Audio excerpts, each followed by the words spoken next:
انا عرفت بعد كده ان هي حصلت مشكله معاها. ايه بقى المشكله؟ هي يعني بيجي لها رسائل على الواتس. مش عارف، انا مش عايز يعني ان انا يعني شك في سلوكها، يعني شك في سلوكها. في اه سلوكها. بدأت الخلافات من بدأت هنا. الخلافات في سلوكها. اه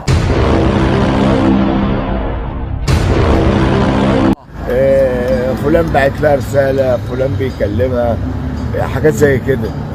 فضربها تقريبا، ضربها قلمين او حاجه. الواقعة دي كانت امتى؟ امبارح امبارح في الشقه. مين اللي قال لك؟ عرفت ازاي يعني؟ عرفت ازاي؟ عرفت من صاحبه اللي هو قاعد معاه، واحد قاعد معاه صاحبه حكى له محمد. هو قاعد معاه وشايف الواقع. قالوا ان هو شنق نفسه. قلت له مستحيل يشنق نفسه، ده فرحان وتام الفرح.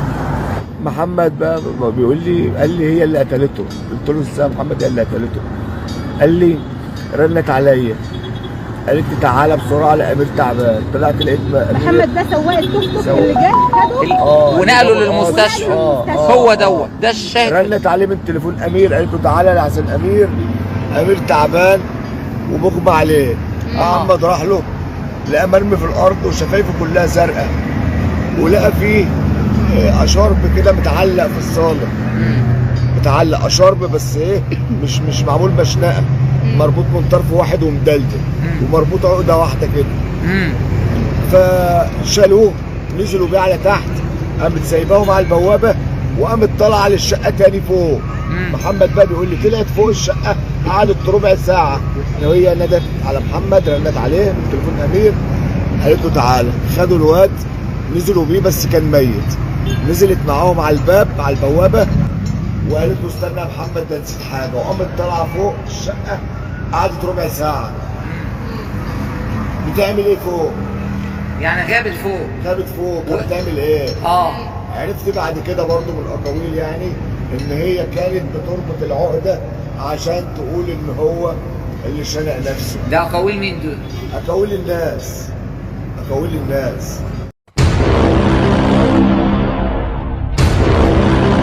اقول كلمه، انا شايف الراي العام كله منقلب على بنتي. دي طفله 16 سنه ونص. عنفوانيه شويه، عصبيه شويه، لكن مش لدرجه القتل. طب ما انا ممكن حاجه تعصبني دلوقتي واكسر الدنيا، لكن انا طبعي انسان هادئ وحليم. مش العصبيه عمرها ما كانت ابدا من دواعي القتل. تدعي تقول ايه مريم؟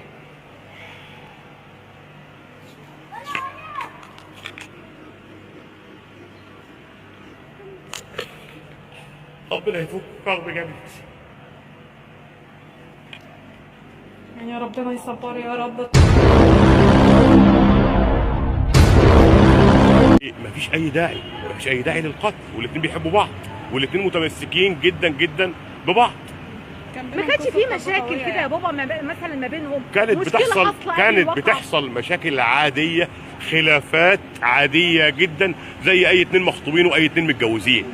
هو طبعا الله يرحمه. الله يرحمه. كانت رايحه تعمل ايه في الشقه؟ هما طبيعي انها كانت تروح الشقه. انا ما كانش عندي علم ان هي رايحه الشقه، وانا مش عايش معاهم، لكن عروسه يعني بقالها ايام. شقتها تقصد يعني؟ بالظبط، تفرش شقتها. ده توقعي انا الطبيعي يعني، لان كنا متفقين على الونش اللي هيجي ينقل العفش. احكي لنا يا بابا كده، وصلك الموضوع ازاي؟ ابو امير الله يرحمه بقى اتصل بيا امبارح مساء حوالي الساعه تقريبا. هو اللي اتصل بيك؟ 11 بالليل تقريبا. الله اعلم يعني، مش متذكر بالظبط. ف غنى عليا، فتحت رديت عليه، لقيته بيشتم. شتم بألفاظ بذيئة جدا وشتم كتير. فقلت له في ايه يا ياسر؟ قال لي بنتك شنقت ابني. يا راجل يا كذا يا كذا يا كذا كذا. من انفعاله طبعا انا قدرت انفعاله وما ينفعش ارد عليه. خلاص. ده كل اللي حصل يعني. دي الطريقه اللي انا عرفت بيها. بعدها عملت ايه؟ بعدها جيت على القصر.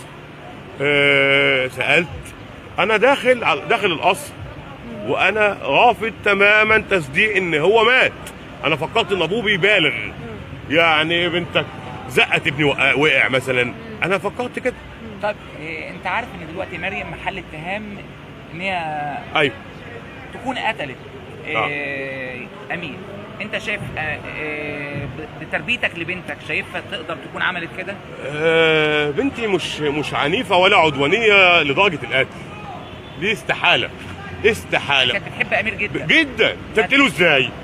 هي دلوقتي موجوده في محل التحقيق، يعني تحقيق النيابه، ولا هي اخلى سبيلها ولا ايه بالظبط؟ لا هي في محل تحقيق النيابه. هي ما زالت جوه النيابه بتحقق معاها يعني. ايوه وانا جالي استدعاء من النيابه ووالدتها جالها استدعاء من النيابه واحنا طبعا لبنا استدعاء النيابه، وانا جاي دلوقتي عشان ادخل النيابه اشوفها عشان ما حصلش كلام بينك وبينها خالص؟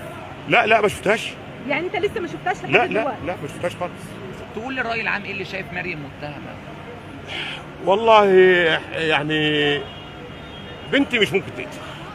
بنتي مش ممكن تقتل بعد ما انفصلت عن امها انت منفصل بقالك كام سنه؟ احنا بقالنا سنوات منفصلين. احنا حتى انا مش مطلق امهم يعني، بس هو في انفصال لكن انا لا مش عايش معاهم. وطبعا ما فيش طلاق على اساس يعني ايه ادخل البيت واخرج بشكل طبيعي شرعي عشان مناسبات ويراتي. اتفضل. الاطمئنان عليهم، وجودي في وسطهم طبيعي. تبقى الست برضه لسه مراتي وعلى ذمتي. انا ماليش في حياتي محضر واحد خناقه في اي قسم من اقسام الشرطه في البلد، ما عنديش مشاكل. انت طالع دلوقتي تقول ايه يا بابا؟ انت طالع دلوقتي الراي العام تقول ايه؟ بقول حسبي الله ونعم الوكيل في اللي قتل امين. هل هو قتل ولا شنق نفسه؟ والله هو جات لي معلومه من ان الطب الشرعي قال ان هو ما شنقش نفسه، ان هو بالفعل اتقتل ورجع لورا. الاحبال الصوتيه، تقرير الطب الشرعي بيقول الاحبال الصوتيه اثبتت ان هو اتشد لورا. الله يرحمه والله اعلم مين اللي عمل فيه كده. لسه طبعا التحقيقات شغاله، فحسبي الله ونعم الوكيل في اللي ازهق روح بدون وجه حق. ما تعملش كده. لكن مريم استحاله تعمل كده، استحاله تعمل كده. هي مريم كل اللي حصل اللي هي قالته اللي وصلني لان ما شفتهاش، ان هي رنت عليه كتير ما ردش، راحت الشقه لقاته مشنوق، اتصلت على واحد صديقه من تليفونه وجه صديقه وخدوه في توك توك ودوه القصر. يعني دخلت عليه لقاته متوفي. دخلت عليه لقاته متوفي وشالته هي وصديقه وودوه القصر.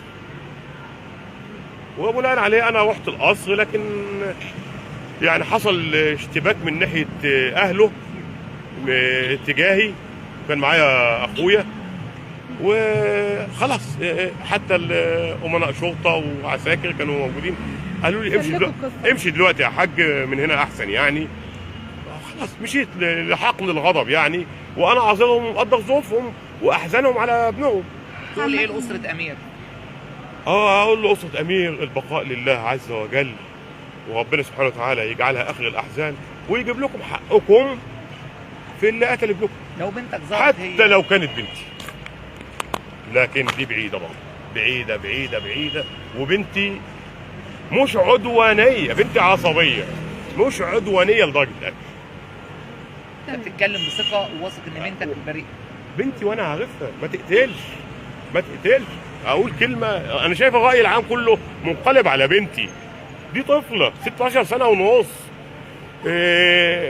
عنفوانيه شويه، عصبيه شويه، لكن مش لدرجه القتل. طب ما انا ممكن حاجه تعصبني دلوقتي واكسر الدنيا، لكن انا طبعي انسان هادئ وحليم.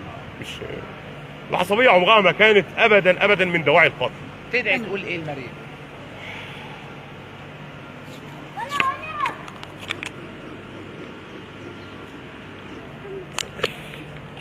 ربنا يفك كرب جابلتي. يعني ربنا يصبر يا رب. اهلا متابعين قناه راي عام، يا رب كلكم تكونوا بخير. والله الواحد من الجرائم اللي بيشوفها اليومين دول بيتاكد ان خلاص ان القيامه هتقوم.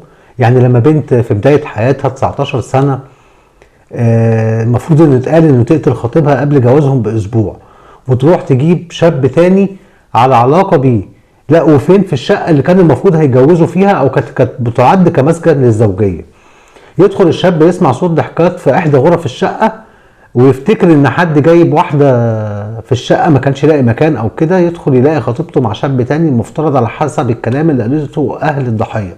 مؤسف جدا. انت كام سنه على كل ده عشان تتخلصي من حياه بني ادم انت وعشيقك؟ وبكل بجاحه تتصلي بوالدته وتقول لها ان ابنها اغمى عليه وبيعملوا له اسعافات وهو رايح ميت اصلا، وتتصلي بسواق توك توك تاني وتودوا الضحيه المستشفى وتقولي للسواق نسيت حاجه فوق، تطلعي تقعدي فوق ربع ساعه بحالها. وكاميرات المراقبه المفروض ان هي اثبتت دوت وان في حد ثالث وهو العشيق. هو في كده في الدنيا؟ ما فاضلش غير ان المسيح الدجال يظهر وعلى الدنيا السلام. يلا بينا ندخل بقى في تفاصيل الواقعه. المفروض ان الخبر مكتوب: فتاه تشنق خطيبها بالطرحه قبل ايام من زفافهم بالمحله، واسره الضحيه تفجر مفاجاه. استيقظ اهالي مدينه المحله الكبرى بمحافظه الغربيه على جريمه بشعه يقشعر لها الابدان، ان شاب مقتول شنقا على يد خطيبته قبل حفل زفافه بايام داخل عش الزوجيه، ليتم نقل الجثه للمشرحه المستشفى المحله العام. وتلقت الاجهزه الامنيه بمديريه امن الغربيه بلاغ من العقيد خالد عبد الفتاح رئيس فرع البحث الجنائي بمركز سمنود والمحله، يفيد ان الفتاه شابه شنقت خطيبها المدعو امير وقبل ايام قليله من زفافهم، عنده 19 سنه، بيعمل كهربائي. وكلفت اداره البحث الجنائي بالتحري عن ظروف وملابسات الواقعه، وتحرر محضر بالواقعه، وتم اختار النيابه العامه للتحقيق تامر بتشريح الجثه. اسره قتيل المحله تفجر مفاجاه. تلقت اسره القتيل الذي يدعى امير ويعمل كهربائي ان خطيبته تخلصت من الضحيه شنقا عن طريق طرحتها بمساعده عشيقها، بعد ان ضبطهما الضحيه في وضع مخل داخل عش الزوجيه التي اعدها للزواج يوم الجمعه المقبل، وذلك اثناء ذهابه الى الشقه لاستكمال بعض التجهيزات، حيث فوجئ بخطيبته في وضع مخل مع شاب داخل الشقه. المتهمه تتصل باسره القتيل وعلى وجه التحديد والدته بعد ما انتهت من جريمتها ومساعده صديقها على حد كلامهم. قالت ان ابنها اصيب بحاله اغماء وان تم نقله للمستشفى المحله العام لاخذ العلاج اللازم، ولفتت الضحيه الى انه اثناء الكشف الطبي تبين وجود اثار خنق حول رقبه الضحيه ليتضح وجود شبهه جنائيه في الواقعه، وتم التحفظ على الفتاه. قالت أسرة الضحية إن القتيل كان يستعد للزواج، وكان من المقرر كتب كتاب يوم السبت الماضي على أن يكون حفل الزفاف يوم الجمعة. طب ده اللي احنا سمعناه من الإعلام الفترة اللي فاتت. فوجئت النهاردة بجريدة القاهرة 24 نشر الخبر دوت. مصدر أمني بيقول إن الشاب دوت هو اللي أقدم على شنق نفسه بنفسه، وإن البنت بريئة من قتله. هي بس دخلت الشقة بعديه اتفوجئت بيه ان هو شانق نفسه وحاولت تسعفه. ده اللي اتقال النهارده، والخبر ده من ساعتين على جريده القاهره 24. ربنا يعافينا يا رب ويعافيكم ويبعد عن ولادنا وولادكم كل شر. يعني حاجه مأساة فعلا بجد وحاجه محزنه. بنت في بدايه حياتها، شاب في بدايه حياته، اهله في حاله لا يرثى لها. منظر الاب يقطع القلب هو والام. الاب التاني برضه يعتبر برضه هو كمان فقد بنته، ضاعت ما بين ايديه. لو الجريمه دي صحيحه او اللي حصل ان هي فعلا هي اشتركت في القتل او قتلت، يعني بيتين في خراب. ربنا يلطف فيهم يا رب ويصبر قلوبهم ويعافينا يا رب. بنت لسه في بدايه حياتها، الشاب كان لسه في بدايه حياته، الله يرحمه ويصبر اهله. الجريمه بقت منتشره جدا اليومين دول، مش عارف يعني في ايه، يعني ايه اللي حصل. ما كناش مثلا من 20 سنه جرائم بالصوره دي. كانت جرائم القتل قليله جدا، كانت حاجه في النادر يعني، لكن النهارده يوميا بنسمع عن جرائم قتل. ربنا يعافينا ويعافيكم، ونتمنى لاولادكم السلامه ويبعد عنهم كل شر يا رب. ولو كنتم وصلتوا مع اخر الفيديو فشكرا جدا ليكم. لو عجبكم الفيديو تعملوا له لايك وشير، ولو اول مره بتشرفوني يا ريت تعملوا اشتراك للقناه وتفعلوا الجرس. شكرا جدا ليكم. السلام عليكم. السلام عليكم. لا تنسوا الاعجاب بالفيديو والاشتراك في القناه تشجيعا لنا لنستمر بنشر المزيد إن شاء الله.